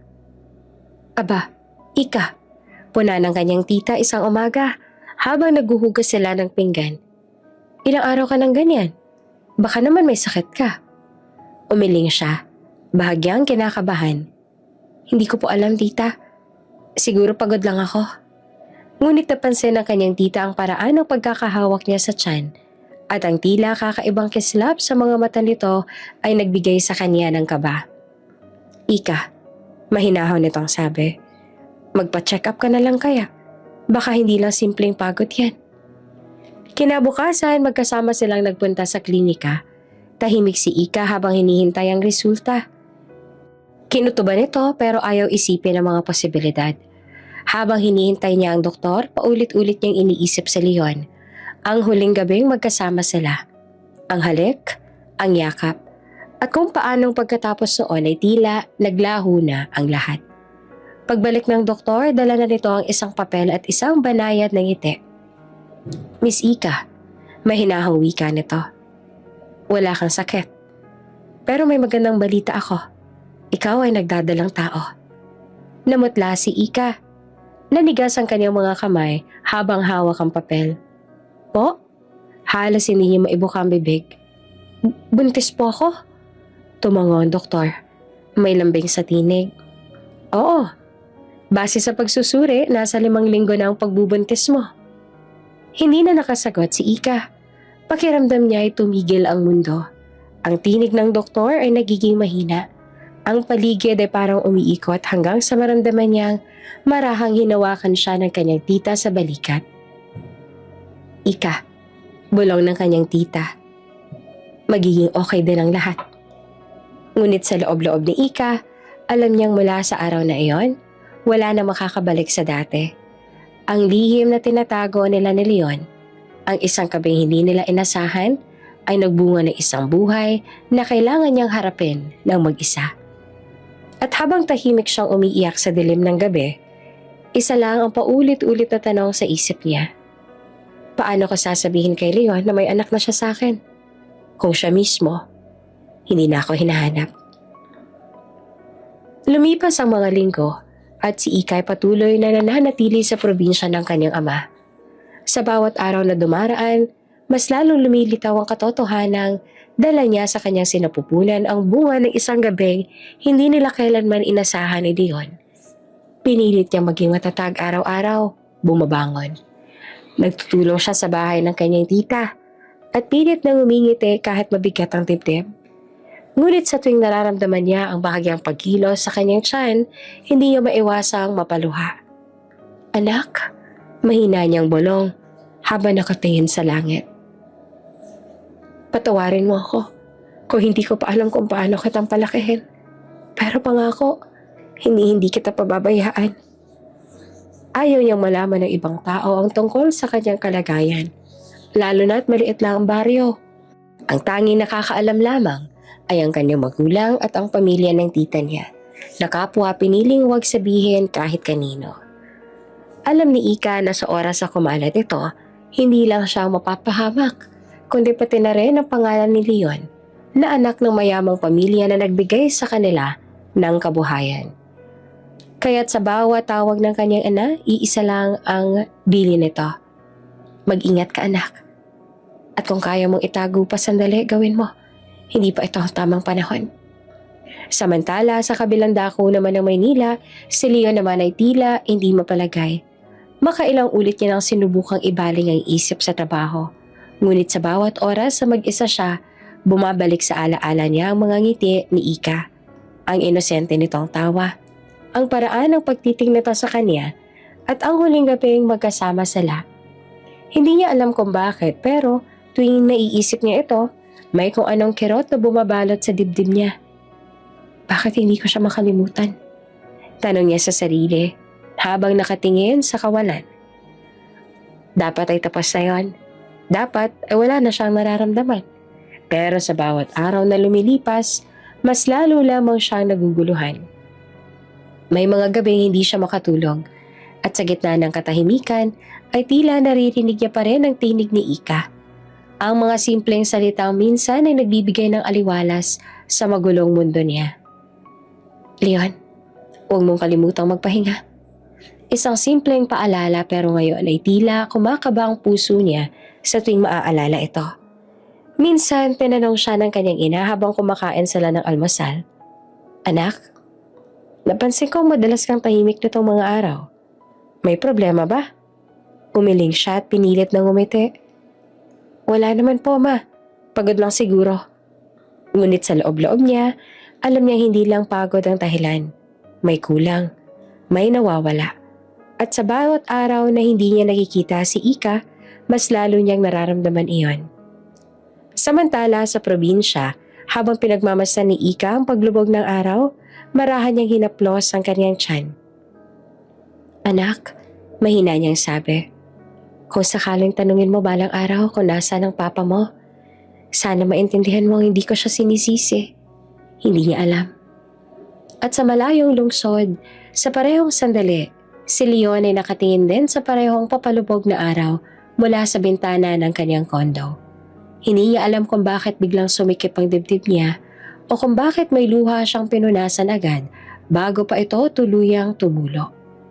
Dalawang pusong pinaglayo ng pangyayari, ngunit parehong nakakulong sa alaala ng isa't isa. Hindi alam kung darating pa ba ang tamang panahon para muling magtagpo. Lumipas ang halos 9 na buwan mula nang umalis si Ika sa Maynila. Sa panahong iyon, unti-unti niyang tinanggap ang bagong yugto ng kanyang buhay, ang pagiging ina. Hindi niya man ginusto ang lahat ng nangyari, natutunan niyang mahalin ang bawat tibok sa kanyang sinapupunan. Bawat pagkilos, bawat hinga ng buhay na unti-unting lumalago sa loob niya. Ngunit isang araw, habang abala siya sa paghahanda ng mga gamit ng bata, biglang tumunog ang kanyang cellphone. Tawag iyon mula sa kanyang ina. Agad siyang kinabahan. At pagkarinig pa lamang ng tinig nito, ramdam na agad niya ang tensyon. Anak, isinugod ang tatay mo sa ospital. Halos mabitawan ni Ika ang hawak na baso ng gatas. Po, ano po nangyari kay Papa? Sumakit daw ang dibdib niya, anak. Pero huwag kang mag-alala. Maayos naman na raw ang kalagayan niya ngayon. Pero baka gusto mo munang bumalik dito kahit sandali lang. Wala nang pag-aalanlangan si Ika. Kinabukasan, bumiyahe siya pabalik sa Maynila. Habang nasa loob ng bus, pilit niyang tinatakpan ng malaking shawl ang kanyang katawan upang hindi gaanong halata ang kanyang lumolobong tiyan. Pagdating sa ospital, agad siya nagtungo sa kwarto ng kanyang ama. Nang makita siya nito, agad itong napangiti. Bagaman bakas pa rin sa mukha ang panghihina. Anak, bakit ka pa ba nag-abala? Maayos naman ako. Mahina nitong sabi habang pinipisil ang kamay niya. Papa naman, napapaiyak na si Ika. Hindi ko naman po kayang hindi pumunta. Naaalala ko po kasi nung bata pa ako, palagi niyo akong binubuhat kapag nagkakasakit ako, 'di ba? Ngayon ako naman po magbabantay. Ngumiti naman ang kanyang ama. Marahan ngunit puno ng lambing. Salamat anak. Pero kailangan mo rin mag-ingat. Hindi mo dapat ipilit ang sarili mo lalo na't malapit na. Alam ni Ika kung anong tinutukoy ng ama, kaya tumango na lamang siya. Ngunit bago pa sila magpatuloy ng pag-uusap, biglang kumatok ang isang nurse. Sir, nandito na po si Doc Leon, papasok na po siya. Para bang biglang nawala ang dugo sa mukha ni Ika. Sino raw? Si Doc Leon, anak. Halos hindi makahinga si Ika. Sa ilang sandali, para siyang binagsakan ng langit at lupa. Si Leon. Si Leon mismo. Anak, baka mabigla ka kapag nakita ka niya. Baka mas mabuting umalis ka na muna. Ngunit tumanggi si Ika. Hindi po pa, magtatago na lang po ako. Agad niyang tinungo ang banyo sa loob ng silid. Kakasara pa lang niya ng pinto nang marinig niyang pagbukas ng pinto sa labas. At ang pamilyar na tinig na noon ay tila musika sa kanyang pandinig. Magandang araw po, Mang Ernesto. Kamusta na po ang pakiramdam ninyo? Hindi nagkamali ang kanyang tenga. Si Leon nga iyon. Ang tinig na ilang buwan niya nang pinilit kalimutan, ngunit hindi kailanman nawala sa puso niya.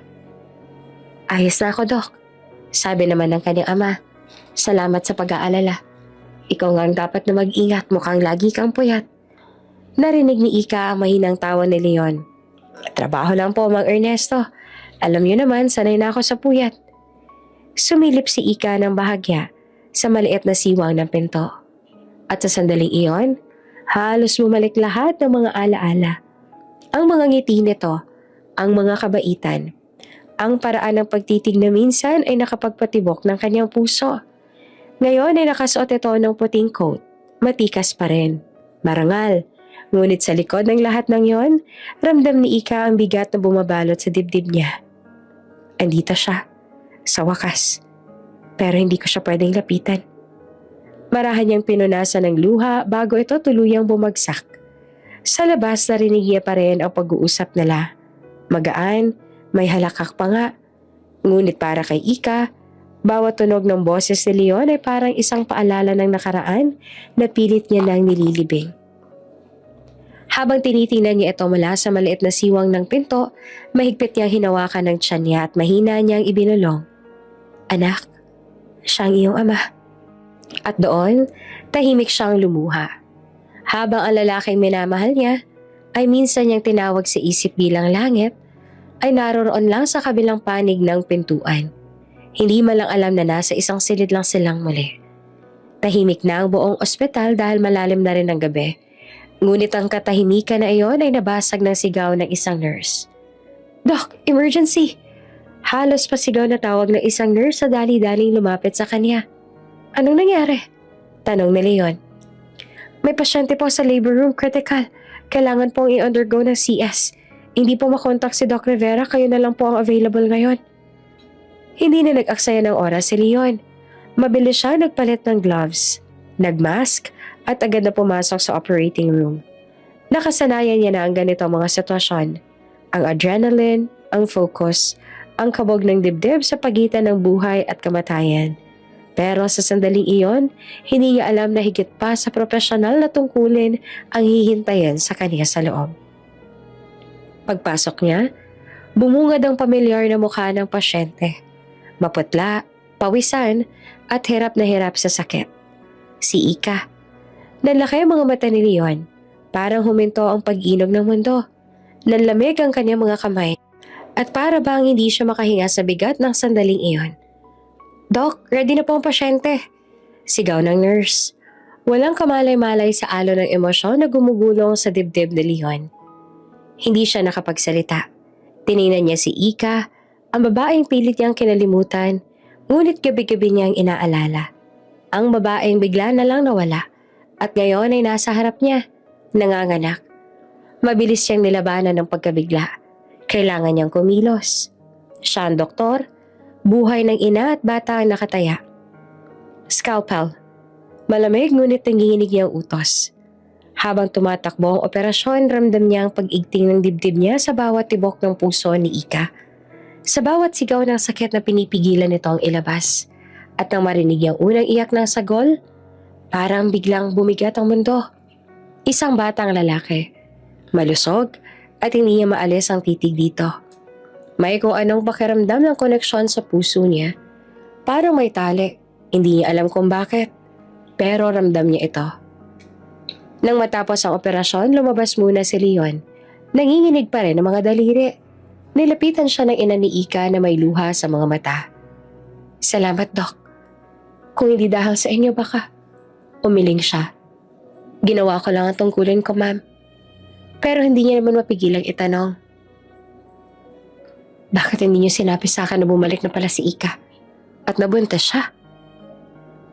Nagkatingin ng mga magulang ni Ika. Saglit na katahimikan. Mas makakabuting hayaan mo munang si Ika ang magpaliwanag sa'yo, iho. Sagot ng ina nito na mahinahon ngunit mabigat.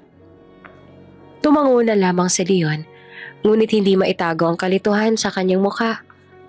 Habang tinitingnan niya sa loob ng silid si Ika, maputla, ngunit payapang natutulog, may sanggol na nakayakap sa tabi, ramdam niyang may kailangang mabigyang linaw.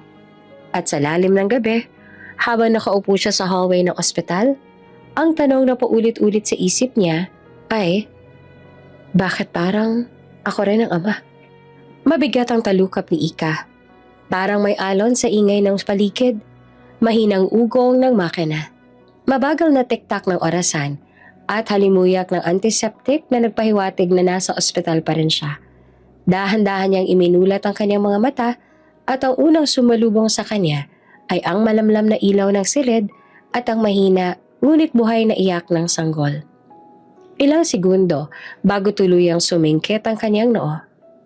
Baby, mahina niyang bulong na halos hindi marinig. Sinubukan niyang igalaw ang kamay pero may kirot sa kanyang tagiliran. Naroon sa tabi ng kama ang kanyang ina. Nakaupo, ngunit hindi may ngiting puno ng ginhawa. Gising ka na, anak. Mahina nitong sabi habang nilalapit sa kanyang sanggol. Siya ang anak mo. Ligtas ka na. Parang huminto ang oras. Tinitigan ni Ika ang maliit na nilalang na inilapit sa kanya. Maliit na ang mga daliri, mapulang pisngi at ang munting paghinga na parang musika sa kanyang pandinig. Mabuti na lang at hindi ko kayo napahamak ng anak mo, Ika. Anak, kung hindi dahil kay Doc Leon, natigilan siya. Baka kung ano nang nangyari sa inyo ng anak mo. Nanlamig si Ika. Si Leon? Tumango ang kanyang ama at may halong pasasalamat sa tinig nito. Oo, siya ang sumalang sa operasyon mo. Ang Diyos talagang gumawa ng paraan. Sa dami ng doktor na pwedeng tawagin, siya pang nandito noong kailangan ka naming isugot. Para bang binuhusan ng malamig na tubig si Ika. Napahawak siya sa kanyang dibdib. Ramdam ang bilis ang tibok ng puso. Si Leon. Bulong niya na halos hindi siya makapaniwala. Parang mali niyang naramdaman ang bawat alaala. Ang gabi ng pagkakamali. Ang mga araw ng pag-iwas at ang mga gabing pinili niyang umiwas para lang makalimot. At ngayon, siya pa rin ang dahilan kung bakit siya buhay. Ma, mahina niyang sabi na nanginginig ang boses. Alam ba niya? Tahimik ang ina. Tumingin ito sa kanya. Halatang may gustong sabihin pero piniling pigilan. Hindi pa, anak. Marami siya naging tanong ngunit ang sabi namin ay mas mabuti na kayo na lang mag-usap. Napalunok si Ika. Pinigil ang pagluha. Ayaw niyang makita ni Leon. Ayaw niyang malaman nitong ito ang ama ng batang nasa tabi niya. Hindi niya alam kung paano haharapin ang katotohanan na ang lalaking pilit niyang kinalimutan ay siya ring nagligtas sa kanyang buhay. Ngunit sa labas ng silid, hindi niya alam na naroon si Leon. Tahimik ito nakatayo sa likod ng pinto, hawak ang folder ng medical chart niya. Nakikinig sa mahinang pag-uusap sa loob. At nang marinig niya ang tinig ni Ika, mahina ngunit puno ng pangamba, parang may kung anong kerot na humaplos sa kanyang dibdib. Hindi niya alam kung dapat ba siyang pumasok o lumayo. Ngayon, mas malinaw na sa kanya kaysa dati. Ang damdaming pilit niyang inilibing ay buhay pa pala. Hinayaan sila ng magulang ni Ika na makapag-usap. Iniwan sila nito sa silid. Dahil alam nila na kailangan nila ng privacy. Habang si Leon ay seryosong-seryoso ang mukha, si Ika naman ay hindi makatingin ng straight dito. Sabihin mo sa akin, Ika. Tinitigan niya ito ng diretso sa mga mata. Anak ko ba siya? Nanlamig si Ika. Pinilit niyang gustong umiwas ang tingin, pero wala siyang lakas para magsinungaling. Oo, mahina niyang sagot na halos pabulong. Anak mo siya, Leon. Parang huminto naman ang mundo para kay Leon. Bakit Bakit mo itinago sa akin? Tanong nito. Bakit ka lumayo? Bakit mo pinili na mag-isa sa halip na sabihin sa akin na nagbunga nangyari sa atin? Pinilit ni Ika na ngumiti. Ngunit ang mga luha niya ay kusa ng tumulo. Dahil ayoko nang manggulo. Alam ko may nakalaan ng plano para sa'yo.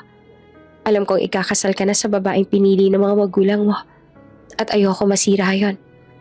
Ayoko masira ka. Plano? Ika, alam mo bang hindi ko kailanman tinanggap yon? Ano ibig mo sabihin? Ang arranged marriage na sinasabi mo, oo, totoo yon. Planano ng mga magulang ko para palakasin ang negosyo, pero Ika, I never agreed. Wala akong sinabing oo. At hanggang ngayon, hindi naman nila ako pinilit. Nanahimik si Ika, tulala. Ang buong panahong yon, ang paglayo, ang pagdurusa, ang lahat ng gabi ng pag-iyak ay base na lamang sa isang maling akala. Leon, mahina niyang sambit. Patawad. Akala ko kasi. Shhh! Pinutol siya nito. Marahang hinawakan ng kanyang kamay. Hindi mo kailangang humingi ng tawad. Pareho tayo nasaktan, Ika. Pareho tayo natakot. Sandaling katahimikan. Ang mga mata ni Leon ay puno ng lungkot. Ngunit may ningning ng katotohanan at pag-ibig na noon pa niya gustong sabihin. Tell me honestly, Ika. Mahinahon nitong tanong. May nararamdaman ka rin ba para sa akin? Ang nangyari sa atin ng gabing yan, hindi lang yan baliwala para sa'yo, hindi ba? Hindi lang yan pagkakamali, tama ba? Hindi siya agad nakasagot.